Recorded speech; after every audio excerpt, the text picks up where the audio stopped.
कदम उठाते हैं तो कोविड-19 की तीसरी लहर बिल्कुल ही नहीं हो सकती है। अभी 2 दिन पहले उन्होंने कहा था कि तीसरा लहर आने की संभावना है और उसके लिए अभी से तैयार रहने की ज़रूरत है।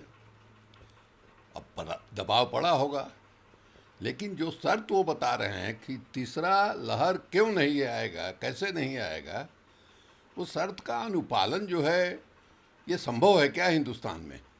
जितना भी गाइडलाइन है, कोरोना से बचने का जो भी अनुशासन है, उस सबको एक एक को माने, पूरा देश माने, 135 करोड़ लोग माने, तब जा कर के संभावना है कि तीसरा लहर नहीं आएगा। ये संभव है।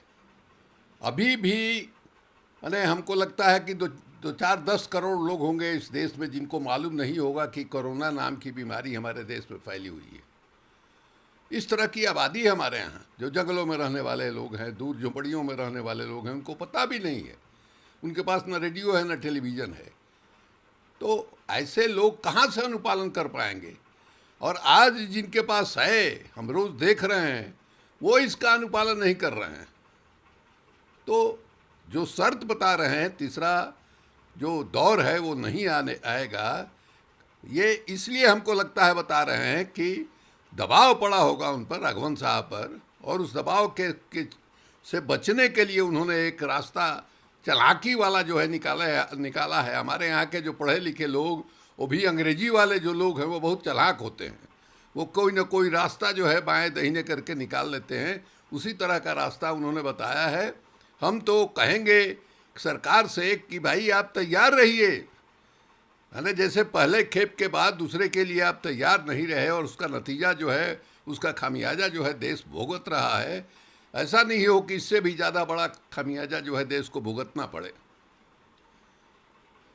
भारतीय परंपरा के विपरीत आरएसएस ने बंगाल में जो हिंसा है उसको बताया है और कहा है कि बंगाल में चुनाव के बाद हिंसा पर ममता बनर्जी को उन्होंने घेरा और कहा है कि यह सब है पूर्व नियुक्त, इसको कहा है। अरे हंस बोले जी का बयान हमने पढ़ा और हमको हंसी भी आई। अभी ताज़ा ताज़ा जो है उनका प्रमोशन हुआ है और मोहन भागवत जी के बाद दूसरे नंबर के कुर्सी पर वो विराजमान हैं। वो क्या हर मामले में इस तरह की चेतावनी देते हैं? जिस ढंग से चुनाव के दरमियान जिस तरह की भाषा का इस्तेमाल हुआ, इनके उत्तर प्रदेश के मुख्यमंत्री जो है जा कर के कहने लगे कि चुनाव के बाद जो बंगाल के गुंडे हैं वो जो है प्राणों की भीख मांगेंगे। इस तरह की भाषा का इस्तेमाल किया, वातावरण को इस तरह का माने सरचार्ज कर दिया कि उसके परिणाम स्वरूप जो है ये दंगा का रूप दिखाई दे रहा है। और अभी सरकार बनी है, ममता बनर्जी ने ठीक कहा कि हमारी सरकार बनने के 3 दिन पहले तक तो पूरा प्रशासन जो है चुनाव आयोग के जिम्मे था, चुनाव आयोग के अंडर में था। हमारा तो कोई बस उसमें था नहीं। और ओथ लेने के बाद उन्होंने कहा कि जितने लोग मरे हैं इस तरह के हिंसा में, सबके परिवार को हम एक नौकरी देंगे और जो वायलेंस जहाँ जहाँ हो रहा है उसको मजबूती के साथ दबाएंगे। तो इतना बड़बोला पर दिखाने के लिए असल में बेचैनी ये है कि लोग मान करके चले थे कि बंगाल में हमारा झंडा जो है लहरा जाएगा, और वो झंडा इनका फहराया नहीं, लहराया नहीं। नतीजा है कि भीतर का जो गुस्सा है वो गुस्सा जो है निकल रहा है इस तरह के बयान के जरिए। वहीं पश्चिम बंगाल के भाजपा अध्यक्ष ने कहा है कि हिंसा को लेकर के हम विधानसभा अध्यक्ष के चुनाव में का बहिष्कार करेंगे और न ही विधानसभा के सत्र में भाग लेंगे। ये सब होता रहता है, ये सब कोई खास बात नहीं है। इस तरह का हर जगह जो है प्रोटेस्ट का दिखाने का, प्रोटेस्ट के प्रदर्शन का ये एक तरीका है, आम तरीका है डेमोक्रेसी में, कोई हर्जा नहीं है।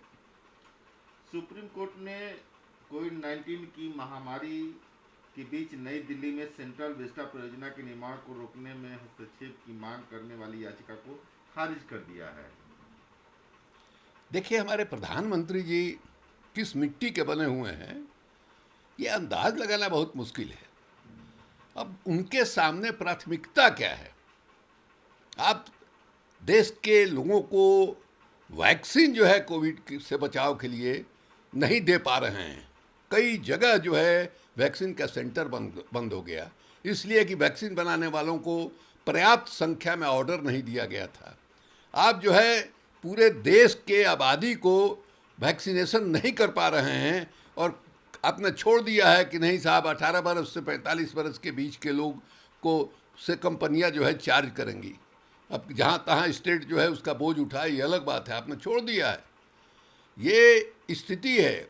और दूसरे तरफ आप सेंट्रल विस्टा बना रहे हैं, नया पार्लियामेंट बना रहे हैं, प्रधानमंत्री का आवास नया बना रहे हैं, प्रधानमंत्री के सुरक्षा प्रहरियों का इंतजाम आप कर रहे हैं।